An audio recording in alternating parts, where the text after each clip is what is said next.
Halo semuanya, selamat datang di podcast bareng Anak PR Produktif.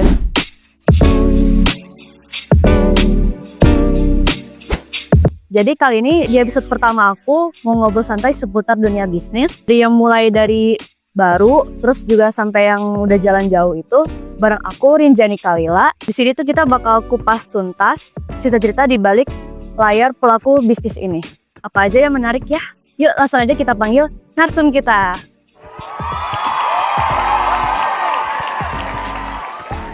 Halo. Kamu namanya siapa dan dari kelas siapa nih? Aku namanya Anastasia, biasanya dipanggilnya Pasha ya. Aku dari kelas DR 4801. Oh, Peneksa 01 ya? Iya. Oke, jadi kali ini kan aku mau bikin podcast tentang dunia bisnis nih. Ceritain apa aja sih kamu punya bisnis apa aja kamu di selama ini? Oke, aku tuh mulai bisnis sebenarnya dari ikut masuk ke bisnis tuh dari 5 tahun yang lalu. 5 tahun tuh berarti 2020 ya. Pas COVID? Ya. Oh, Dari 2020 karena aku juga sempat vakum sekolah. Jadi aku homeschooling di rumah pas SMA gitu. Dan aku mulai bisnis ngelanjutin dari ayahku, ngelanjutin bisnis ini produk bayi. Terus aku mulai ngebesarin lagi. Aku sempat bikin resto juga, resto masakan Sunda gitu, terus hijab juga ya, dan masih banyak lainnya. masih banyak lagi. Gila sih, keren banget, masih banyak lagi. Jadi tuh yang restoran itu emang dari kamunya sendiri atau turun-temurun? Dari akunya, kayak aku cuma punya ide, tapi kalau untuk resep turun-temurun dari nenek aku. Oh, apa itu? Makanan Masakan khas Sunda. Oh, Sunda. Terus kalau yang homeschooling itu karena perkara kamu kenapa? Jadi waktu aku SMA tuh masuk 2019 ya. SMA tuh aku dimasukin pesantren sama orang tua tuh. Tapi aku tipe yang anaknya tuh pengen bebas kayak gitu ya. Jadi kayak kurang cocok dan aku akhirnya keluar. Tapi kalau misalnya aku daftar ulang ke SMA biasa, aku kayaknya kurang tertarik, lebih tertarik ke bisnis gitu. Jadi kayak homeschooling aja gitu. Jadi ngambil paket C gitu. Oke. Jadi emang dari orang tua kamu juga support ya? Iya, Tuh nggak sih gitu lah.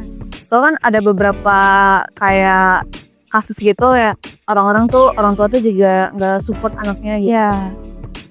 Terus kalau misalkan yang baby wear ya, itu apa nama IG-nya? Rifani Baby lah, misalnya gitu ya. Terus apa lagi? Aku ada kerudung juga, hijab itu chefscarf.id. Aku boleh lihat ya? Boleh. Ini sama kayak yang aku pakai. Oh, ini jadi pasmina gitu, aku produksi pasmina, ada skinner juga. Terus sama ini ya, yang baby wear Ya, semua ini kamu yang desain? Enggak semua, jadi emang udah ada yang desainnya sendiri. Dan ya udah ada tim-timnya masing-masing. Yes, keren. Terus kalau misalkan dari banyak yang kamu punya bisnis ini nih, terus gimana sih cara kamu handle-nya gitu? Untuk nge-handle-nya, alhamdulillah sekarang tuh aku udah dibantu juga sama orang tua ya. Jadi kayak emang udah punya privilege dari orang tuanya sendiri. Emang mereka pengusaha.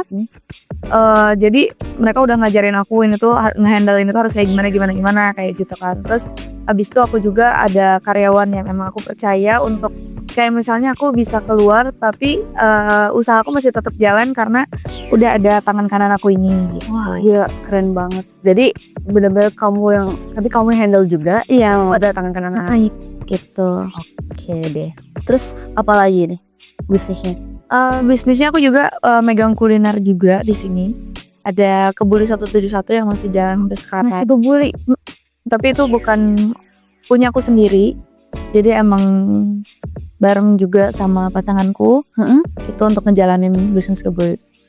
Keren. Nah, kan kamu sekarang mahasiswa. Semester berapa? Aku masih semester 1. Nah, kok kan mahasiswa nih. Terus kan di kuliah tuh lagi sibuk gak sih? Untuk mata kuliah sih masih dibilang sibuk, masih bisa ke-handle sih ya. Iya. Tapi kamu selama di sini ikut organisasi gitu enggak? Kalau organisasi aku enggak, tapi paling ikut-ikut kayak kepanitiaan. Jadi aktif kayak gitu aja.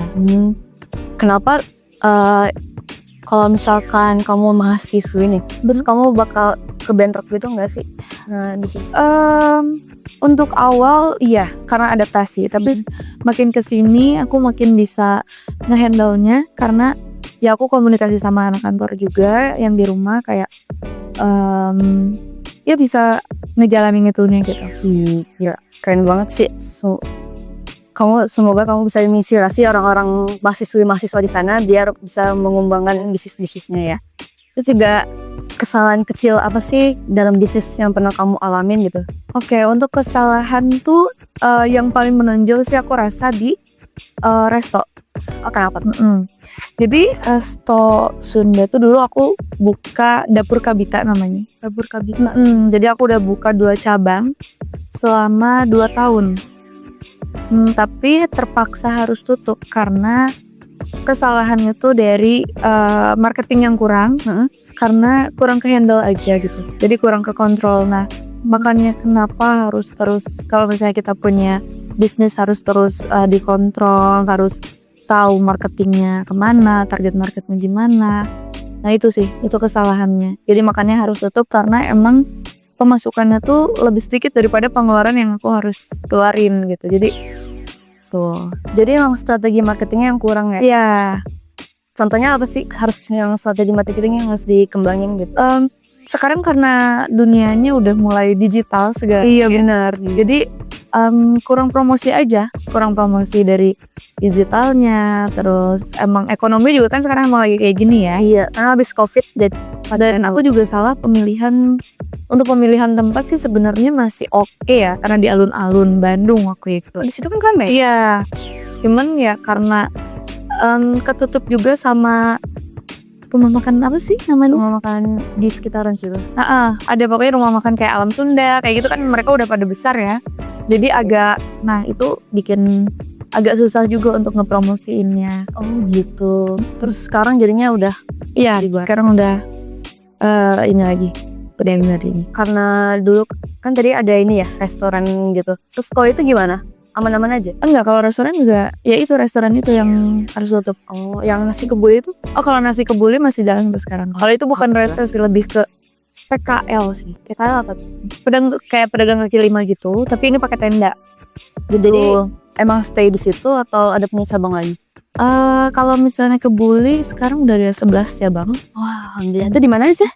Ada di GBLA, di Soreang, Cimahi, Tegalega, Saparua, 2 lagi. Wah, gila keren banget. Oke, nah ini pertanyaan terakhir itu adalah kasih satu motivasi ke penonton. Motivasi simple untuk mahasiswa yang lagi mau memulai bisnis. Gimana aja? Oke, untuk mahasiswa tuh biasanya ya, kalau misalnya apalagi Gen Z ya, lebih ke kadang untuk memulai bisnis tuh kadang ada yang malu, ada yang gengsi kan, kayak aduh aku jualan ini tuh gengsi aku gimana gitu. Nah menurut aku kayak lebih mulai aja, apalagi kayak misalnya contoh aku udah berkali-kali di lapangan langsung kayak misalnya PKL kayak gitu. Misalnya kayak kalian kalau misalnya mau jualan es teh manis itu tuh sebenarnya modal kecil tapi keuntungannya tuh besar banget yang orang nggak tahu, tapi gengsinya itu yang bikin kayak aduh malu banget jualan es teh gitu. Padahal mereka tuh nggak tahu kalau misalnya itu tuh keuntungannya besar banget gitu, daripada kayak aku jualan hijab ini keuntungannya tuh nggak seberapa daripada jualan es teh misalnya kayak gitu. Kayak kalau misalnya mau mulai ya mulai aja, sama harus tahu dulu apa yang mau kalian jual. Nah, kedua harus tahu dulu target market kalian tuh siapa. Bener banget. Baru kalian bisa nentuin tempatnya di mana, biar menyesuaikan. Kayak misalnya es teh anak muda suka, orang tua juga suka, itu bisa dijual di mana aja. Beda lagi kayak misalnya kita ngejual kayak pancake. Ya. Orang tua tuh jarang ya yang suka pancake. Bener-bener. Jadi nggak mungkin kita nempatin di pasar kan. Itu. Jadi kita harus tahu dulu target marketnya siapa, barangnya seperti apa, cara marketingnya kayak gimana. Tapi kan di setiap bisnis yang mulai itu pasti ada kegagalan kan. Jadi mungkin anak-anak sekarang tuh pada takutnya tuh gagal. Nah, kamu gimana tuh? Jangan takut gagal dulu, karena kegagalan tuh pasti ada. Kita nggak mungkin maju tanpa ada kegagalan dulu. Bener banget gitu. Jadi kayak kita harus ngelewatin apapun itu asal kitanya yakin dulu gitu. Semua tuh sebelum kita mau mulai sebelum kita memulai bisnis, kita harus ada perhitungan dulu. Ya, kayak misalnya ini modal berapa? Kira-kira kalau misalnya ruginya berapa? Dan ruginya masih bisa kita terima atau enggak? Kayak misalnya contoh di restoran. Kemarin tuh aku restoran modal tuh ya ada lebih dari 1M, dan aku udah kehitung berapa ratus juta yang akan rugi gitu. Nah, tapi ratusan juta yang rugi itu kira-kira bikin aku tuh jadi down atau malah jadi nggak bisa lanjut atau gimana. Tapi karena di perhitungan aku oke, dan sama ayah aku juga kayak oke, ini bisa maju gitu. Jadi pada saat kerugian itu masih bisa ya udah. Jadi itu mah sekedar ya udah aja gitu. Kayak intinya jalanin dulu aja lagi belum terlalu ini banget. Kenapa? Ya harus berani dulu aja. Berani ambil risiko juga gitu. Tuh, karena nggak mungkin ada kesuksesan tanpa kegagalan. Iya, bener banget guys. Tuh. Apalagi sih motivasi yang kamu bisa kasih lagi gitu anak-anak di sana gitu.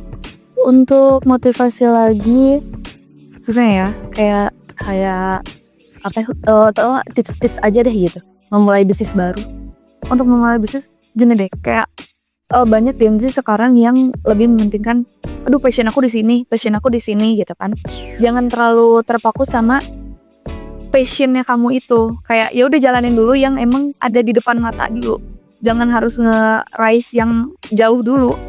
Kayak misalnya di depan kita bisa nih mulai bisnis ini dulu. Nah, kalau misalnya si bisnis A ini udah bisa jalan, kamu baru bisa ngeraih passion yang lainnya. Kayak misalnya passion yang lainnya diraih dengan copy paste yang A ini. Kayak misalnya kamu yang tadi misalnya ST ya, udah mulai jalan, udah bisa copy paste, baru nanti ke passion yang lain. Kayak misalnya kamu pengen jualan fashion, sepatu, atau yang lainnya lagi, itu tinggal copy paste aja di bagian managingnya gitu. Jadi tinggal riset dulu. Iya gitu. Oke. Jadi itulah banyak beberapa tips-tips dari Kak Tasya ya. Kak Tasya benar. Nah, jadi thank you ya guys yang udah nemenin aku sampai akhir podcast ini di episode pertama. Dan juga semoga dari cerita Kak Tasya ini bisa membantu kalian melihat insight bisnis baru juga ya guys.